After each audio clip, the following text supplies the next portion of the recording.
That was kind of fun. All right, so back on task. So 5-4, you guys have this out? Have this page out? It says, explain whether a normal distribution can be used to model each situation. Explain your answer. It says the migration distances of birds is known to be normally distributed with a mean of 3,600 miles, standard deviation of 350 miles. We wish to know the probability that a random sample of 20 tagged birds will show an average migration distance over 4,000 miles. Okay. So they want to know, do we explain whether or not a normal distribution can be used? And this one is yes. We can use a normal distribution for the reason that they tell you originally that the migration of birds is known to be 3,600 miles, and it's a normal distribution. Okay, so since the population is normally distributed, the sampling distribution will also be normally distributed. Okay, and I tried to emphasize that yesterday. If you have your population being a normal distribution, any sample that you take will be a normal distribution from a normal distribution. It's where they start perverting it, where they say, oh, we don't have a normally distributed population, but yet we take a sample, and that sample is normally distributed as long as our sample size is bigger than what number? 30. Good. All right. So problem number 2, the presence of antibodies in the blood for a certain disease is skewed to the right. Okay. All right, so they're telling us for number 2, that it's skewed to the right. So is that a normal distribution if it's skewed to the right? No. So this is not a normal distribution because it's skewed. Okay? So we randomly sample 60 people and measure the presence of antibodies. We wish to know whether this sample is above or below the average and how much. Okay, yeah. Number 1, yes, since the population was already said that it was normal. Okay, now, number 2, it says the presence of antibodies in blood of a certain disease is skewed to the right. Then we randomly sample 60. So if we do a sample of 60 people, okay, this is bigger than 30. So this would show a normal distribution as far as the sample goes. But we should be, so it would tell us that this is normal. But we have to keep in mind that this was skew right. Okay? So just because your entire population showed skew right, your sample would show a normal distribution. That's fine. But again, I want you to be aware, and I'm not saying that it's good to use that, and use your sample to make any predictions. It's just you're noting. So n equals 60, that's fine. It would show a normal distribution as far as your sample goes. Knowing that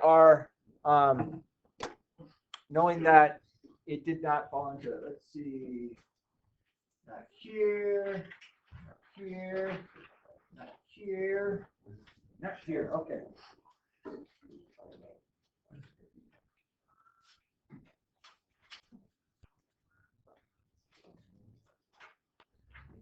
All right. We doing all right so far? Number 3 says, we wish to know whether a random sample of 20 cars on I-70 at rush hour will show an average speed greater than 50 miles per hour. No, they haven't driven on I-25 lately on rush hour. The characteristics of the population of speeds of cars on I-70 during rush hour are unknown. Okay, so we have an unknown parameter there. So we wish to know, first off, we are sampling how many? 20 cars. So 20 cars is less than 30. So that's kind of a red flag. It's okay that we don't know what the parameter is or what the entire driving mean would be. So I'd say the sample size isn't large enough. It's not above 30. If it was above 30, even though we didn't know what the distribution was for all of the cars. If we were above 30, then we could say it would be a normal distribution. But because it's not above 30, that's bad news. Okay? What's that? And then I can move down. So says for the rest of the assignment, note that any sampling issues might diminish our confidence in our solutions if they exist. Okay. Anxiety. I don't know what that is. Says anxiety can often be measured by a trained psychologist and scaled between 1 and 100. Anxiety as a population parameter is skewed to the right. Okay. Red flag, yes? It's not a normal distribution, it's skewed to the right. The mean anxiety level is 30 with a standard deviation of 20, but it's still skewed to the right. Okay. What can we say about this? So it says compute the mean and standard deviation for, or calculate the mean and standard deviation for these. I think I can get rid of this. I know. So on number 4, our mean is going to be, it's the sample size isn't big enough. So for a normal distribution for our sample. So our mean is 30.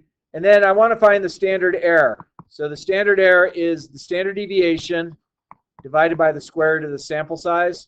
So the standard deviation, they told us, was 20 divided by the sample size of 100. So 20 divided by square root 100. Square root 100 is 10. So our standard error on this one is going to be 2. Okay? And then it says, what is the probability that a random sample of size 100 will show a mean anxiety between 28 and 32? So we just want to jump on Desmos.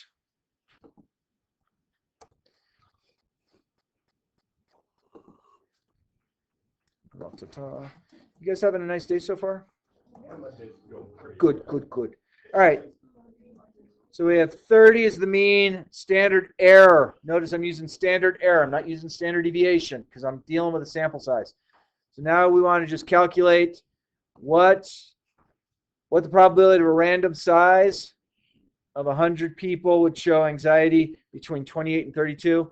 So between 28 and 32.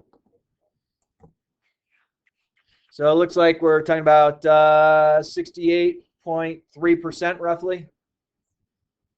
Okay. And then compute the mean and standard error for sample size 25. Okay. So sample size 25. So if we're going to use 25 as our sample size, I'm going to go 20 over the square root of 25. Square root of 25 is 5. So the standard error here is going to be 4. So our mean for number 6, our mean is going to stay 30, but our standard error is going to go from 2 to 4. Okay? 5, 68.3% when we did it on Desmos.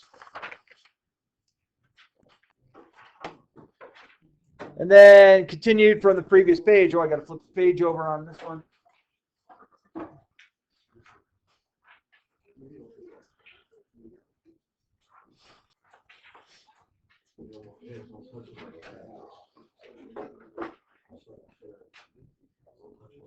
All right, find the probability of sample size of 25 will show a mean anxiety level between 28 and 32. Okay, so I'm just going to go back to Desmos.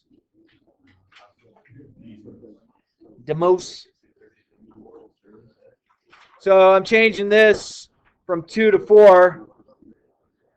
So you're talking about 38.3% roughly. Agree? And then they tell us on number 8, the length of films released in Hollywood is known to be normally distributed with a mean, an average of 115 minutes for a film and a standard deviation of 15. Okay. Find the probability that a single randomly chosen film is less than 95 minutes. Okay, so we can go ahead and use the standard deviation with the mean that they gave. So 1, 15, and 15. And then they want to know what is the chance you find a film that's less than 95 minutes. So it's going to be the right one. So you have basically a 9.1% chance that if you randomly selected a Hollywood film, that it would be less than 95 minutes. How long is a film that makes it too long?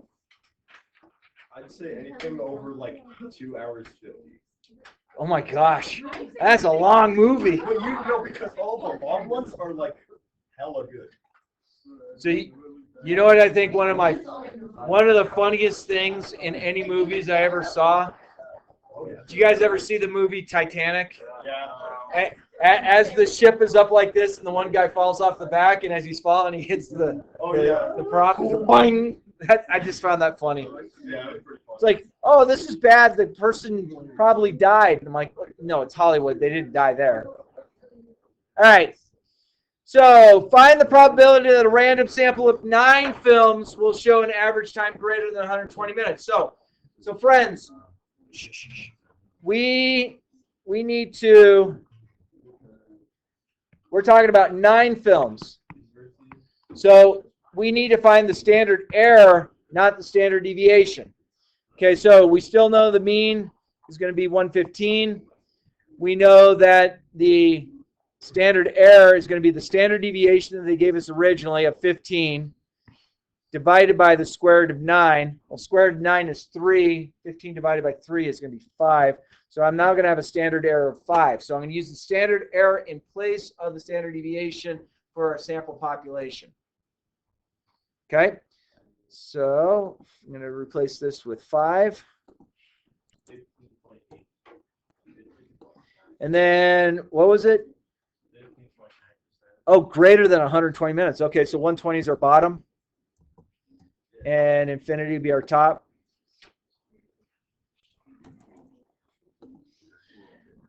All right, 15.8%, 15.9%. Cool. So if we randomly selected, this is what this means, and this kind of sometimes gets left, undiscussed.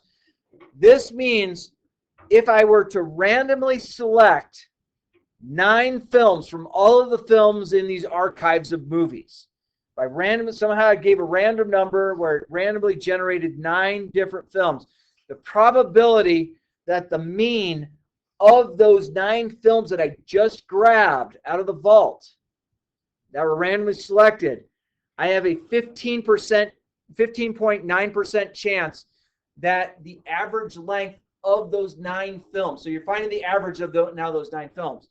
So there is a chance it could happen, but there's also a chance it might not happen. Okay? All right. So that was number 9. Number 10, assume the average electric bill in Denver is skewed right. And some people are using more energy than the rest. The guy has 12 AC units, keeps his house at 60 degrees during the summer. This guy? Me? Yeah. So nice. I like sleeping with a quilt from the summer. I'm kidding. All right. So the average electric bill in Denver is skewed right with a mean of $145 and a standard deviation of 50. Create a sampling distribution model, bell curve, with all 7 positions of sample size 16. So as soon as they say that we're using a sample of 16, that means we're dealing with a standard error that we're going to need to find here. All right, so we know that the mean on number 10 is 145. We know the standard deviation of that is 50, but we are going to do a sample of 16. So this is going to allow us to find the standard error. So it's going to be 50 divided by square root of 16. 50 over 16 is 50 over 4. So what does that come out to? 50 over 4, that's 12.5. Thank you. So we have a standard error of 12.5. And so we can easily create our normal distribution, say down here. Let's pretend I could draw a normal distribution this morning. So 145, we're going to add 12.5. So 147.5 or 157.5. Oh my gosh. 157.5. And then add 170s here. And then one more is going to be 182.5. Then I'll subtract 12.5.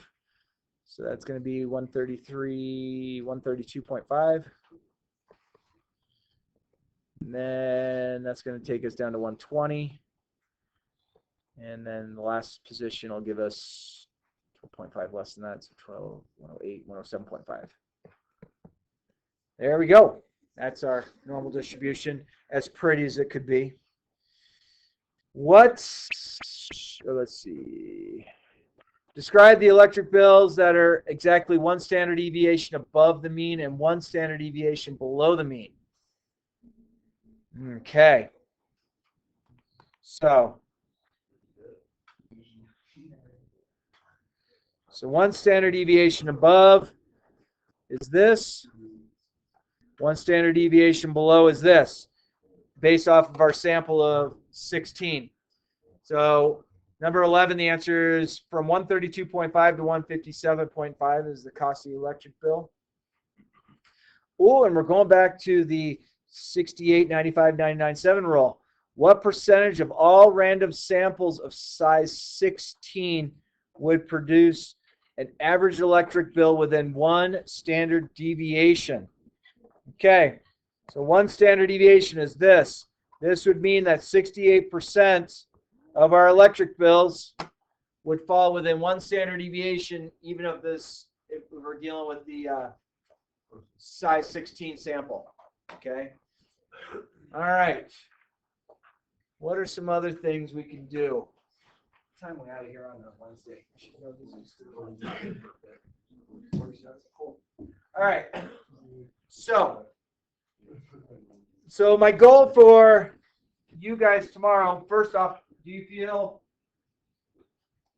adequately okay for the quiz tomorrow? And is it front back front? Yeah, you can work on it with each other. Hey, and friends, quit telling your friends that they should switch from one statistics class to mine. I don't have room.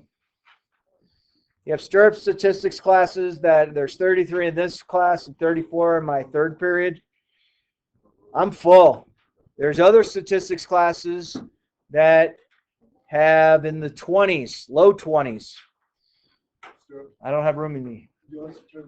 Yes, my friends, put your name on that sheet of paper.